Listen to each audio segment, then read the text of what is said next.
Hello students, good morning. जैसा कि आप सबको याद होगा कि हम लोग जो चैप्टर पढ़ रहे थे नेल्सन मंडेला जी का लॉन्ग वॉक टू फ्रीडम, इसमें हमने मुझे जहाँ तक याद है हमने यहाँ तक पढ़ लिया था कि ये वाली बात यहाँ तक हमने पढ़ा था। वैसे आप लोग एक बार चेकआउट कर लेना कि कहाँ तक पढ़ा है, बाकी मुझे याद है यहीं तक पढ़ा था। ठीक है। नेल्सन मंडेला जी की स्टोरी में हम लोग क्या देख रहे थे कि भाई अभी क्या था, यूनियन बिल्डिंग के पास सब लोग जमा हुए थे और सब लोग डिस्कस कर रहे थे। नेल्सन मंडेला जी अपने स्पीच दे रहे थे। अलग अलग देशों से बहुत सारे डिग्निटरीज आए हुए थे और सब लोग वाइट या ब्लैक सब लोग एक जगह पे जमा हुए हैं और अपनी डेमोक्रेसी को सेलिब्रेट कर रहे थे। ये सारी कहानी हमने देखी थी। और क्या था, नेल्सन मंडेला जी बता रहे थे कि हमने जो ये आज़ादी पाई है वो कितना स्ट्रगल से हमने लिया है। ये जो एपाथाइड सिस्टम था जिसमें रेस के बेसिस पे लोगों को तंग किया जाता था, उससे हम सब ने आज़ादी पाई। ये सारी बातें नेल्सन मंडेला जी बता रहे थे। और इन्होंने एक बात यहाँ पे कही थी कि let freedom reign and God bless Africa. ये कहा था उन्होंने कि फ्रीडम का शासन हो, यानी कि आज़ादी का शासन हो, और अफ्रीका के लोगों को भगवान जो है आशीर्वाद दे। ये सारी बातें हमने की हुई थी, राइट।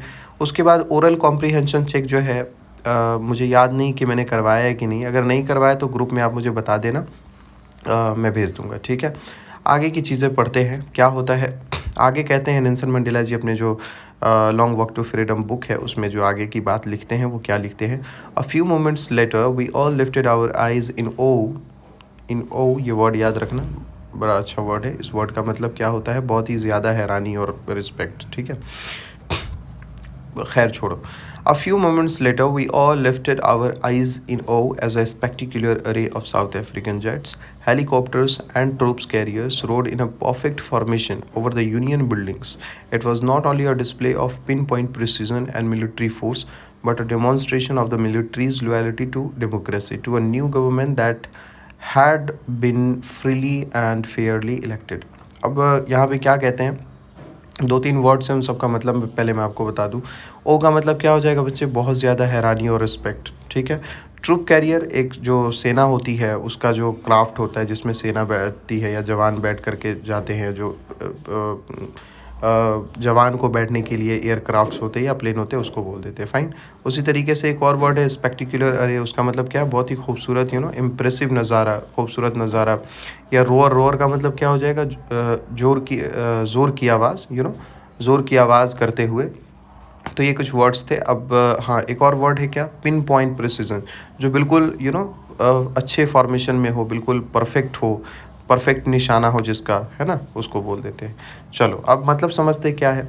मंडेला जी कहते हैं कि कुछ ही पल बाद हम सब ने हैरानी और प्रशंसा के साथ जो है आसमान की तरफ देखा।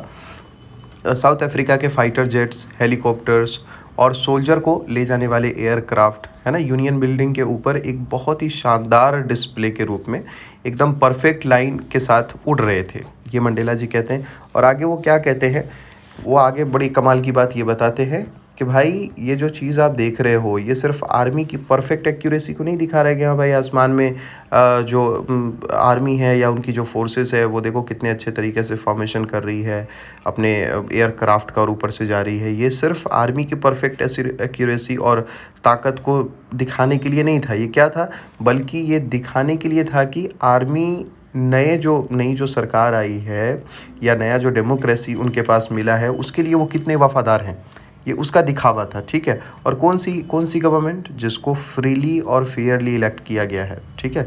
जिसको सही उचित तरीके से और आज़ादी के साथ जिसको इलेक्ट किया गया है, उसके लिए अपनी वफादारी को दिखाने का ये तरीका था। ये जो एरोप्लेन्स या एयरक्राफ्ट आसमान में उड़ रहे थे, बहुत ही खूबसूरत नज़ारा आप लोग देख रहे थे, ये उसके लिए था। ठीक है। चलें, उसके बाद आगे कुछ बात करते हैं, क्या कह रहे हैं ये आगे। यहाँ तक हमने पढ़ लिया, राइट। हाँ। Only moments before the highest generals of the South Africa Defence Force and Police, their chests bedecked with ribbons and medals from days gone by, saluted me and pledged their loyalty. ठीक है। अब आगे ये क्या कह रहे हैं, चलो ये पूरा पढ़ ही लेते हैं। I was not unmindful of the fact that not so many years before they would not have saluted but arrested me. ठीक है, ये बात आगे की कर रहे हैं। अब उसके बारे में हम लोग बात करते हैं। ये आगे क्या कहते हैं, एक वर्ड है क्या, हाईएस्ट जनरल, जो सेना का सबसे सबसे बड़ा अधिकारी होता है, जिसके पास सबसे ज़्यादा पावर होता है, उसको हम हाईएस्ट जनरल बोल देते हैं। ठीक है।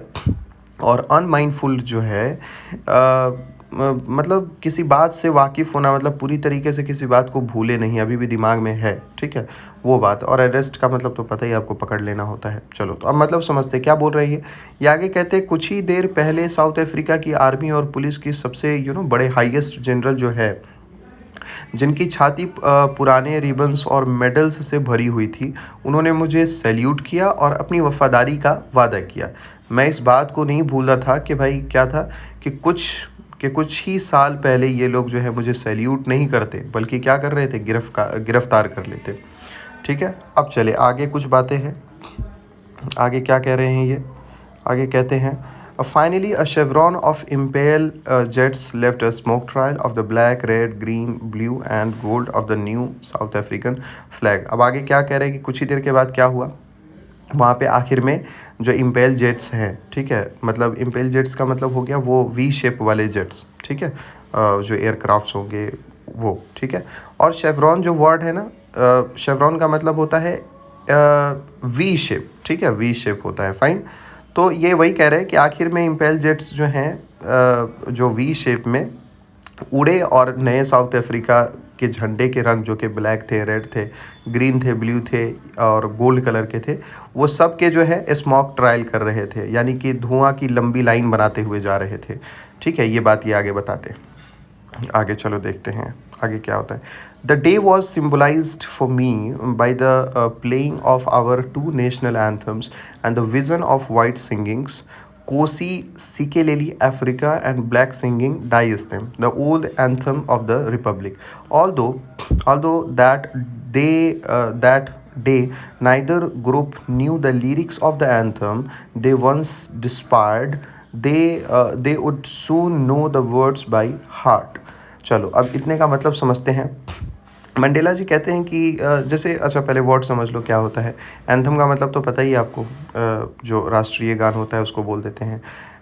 डिस्पाइज्ड का मतलब होता है नफ़रत करते थे, नफ़रत करना। डिस्पायर का मतलब होता है नफ़रत करना, फाइन। तो चलो मतलब समझते हैं क्या होता है। आगे कहते हैं, ये कहते हैं कि मेरे लिए उस दिन की सबसे ख़ास बात क्या थी कि हमारे दोनों जो नेशनल एंथम हैं बजाए गए। ठीक है, दोनों नेशनल एंथम, जो दाइस्तेम ब्लैक वालों की और कोसी सिकेलेली अफ्रीका जो है वाइट लोगों की, ये बजाए गए। ठीक है, मैं आगे वो कहते हैं, मैंने देखा कि वाइट लोग जो है कोसी सिकेलेली अफ्रीका गा रहे थे और ब्लैक लोग दाइस्तेम गा रहे थे, जो कि दाइस्तेम जो है ना, पहला जो रिपब्लिक था अफ्रीकन, साउथ अफ्रीका रिपब्लिक, उसका वो नेशनल एंथम था पुराना वाला, क्योंकि नेटिव तो भाई साउथ अफ्रीकन्स ही है ना, वहाँ पे ब्लैक लोग ही हैं, तो उनका दाइस्तेम पहले का था अपना नेशनल एंथम। तो वो कह रहे हैं जो है दाइस्तेम जो रिपब्लिक था, रिपब्लिक पहले के लिए था, वो पुराना नेशनल एंथम था, गा रहे थे। हालांकि उन दिन आगे वो कहते हैं कि हालांकि उन दिन दोनों ग्रुप्स को उस एंथम के शब्द जो है याद नहीं थे, जिससे भी इसलिए भी याद नहीं थी क्योंकि भाई वो एक दूसरे से नफ़रत करते थे, वो एक दूसरे का नेशनल एंथम क्यों याद करेंगे, है ना, इसलिए, है ना। लेकिन जल्दी ही, अब मंडेला जी आगे कहते हैं, लेकिन जल्दी ही उन्हें उनके सारे शब्द जो है ज़ुबानी याद हो जाएंगे, अपने दिल से वो लोग सारे शब्दों को याद कर लेंगे, ऐसा मंडेला जी कह रहे हैं आगे। चलो आगे क्या होता है, चलो। On the day of the inauguration, I was overwhelmed with the sense of history. In the first decade of the 20th century, a few years after the bitter Anglo-Boer War and before my own birth, the white-skinned people of South Africa passed up their differences and erected a system of racial domination against the dark-skinned people of their own land. अब Mandela जी आगे कुछ बात कह रहे हैं, ये बताते हैं कि जो on the day of the inauguration, मतलब ये कह रहे हैं कि जो जिस दिन डेमोक्रेसी को हम लोग सेलिब्रेट कर रहे थे, उस दिन मैं बहुत ज़्यादा अंदर से ना भावुक था। ये जो हिस्ट्री का, इतिहास का एक जो सीन है ना, उसको लेकर के, कि मेरे दिमाग में था कि भाई जो अगर first decade of the 20th century, यानी कि 1901, 2, 3, 4 उस टाइम पे, 20th सेंचुरी का मतलब हो गया 1900 से लेकर के 2000 तक का पीरियड। अब उसी में फर्स्ट डिकेड यानी कि उसके 10 साल, यानी कि 1901, 2 उस टाइम पे क्या था कि जो एक एक वॉर हुआ था एंग्लो और बोर के बीच, एंग्लो बोर वॉर जिसको कहा जाता है। एंग्लो का मतलब हो गया अंग्रेज, वही इंग्लिश वाले, और बोर का मतलब हो गया जो द नीदरलैंड्स में जो लोग रहते हैं उसको बोर कह रहे हैं यहाँ पे, क्योंकि नीदरलैंड्स से लोग आकर के साउथ अफ्रीका में सेटल हो गए थे, वही वाइट लोग, ठीक है। तो उनको बोर कहा जाने लगा, ठीक है। तो क्या हुआ था, एंग्लो और बोर दोनों के बीच में लड़ाइयाँ हुई थी। मगर क्या हुआ, ये कह रहे हैं कि मेरी पैदाइश से पहले की बात है कि इन लोगों ने आपस में लड़ाइयाँ की, और फिर क्या हुआ, दोनों ने आपस में मिल करके पैचअप कर लिया, फिर मिल गए। और मिलने के बाद क्या किया, जो यहाँ के लोग हैं उन्हीं के अगेंस्ट एक रेशियल जो है डोमिनेशन करना शुरू कर दिया, एक कंट्रोल करना शुरू कर दिया, है ना। ये बात आगे मंडेला जी कह रहे हैं। और आगे वो क्या कहते हैं, वो कह रहे हैं the structure they created formed the basis of one of the harshest most inhuman society of the world has ever known. अब कहते हैं कि दुनिया ने ये जो इन्होंने जो स्ट्रक्चर ड्रॉ किया, जिसमें ये लोग मिल गए और जो ब्लैक थे उन लोगों के साथ जुल्म करना शुरू किया, उसमें हुआ क्या कि उन्होंने एक ऐसा सिस्टम बना दिया कि जिसके अंदर जो पूरी दुनिया जो है वो देख सकती थी कि इतना, मतलब इंसानियत की बर्बादी और इससे ज़्यादा कठोर तो क्या ही हो सकता था, है ना। वो आगे मंडेला जी कह रहे हैं, now in the last decade of 20th century and my own eighth decade as a man, that system had been overturned forever and replaced by one that recognized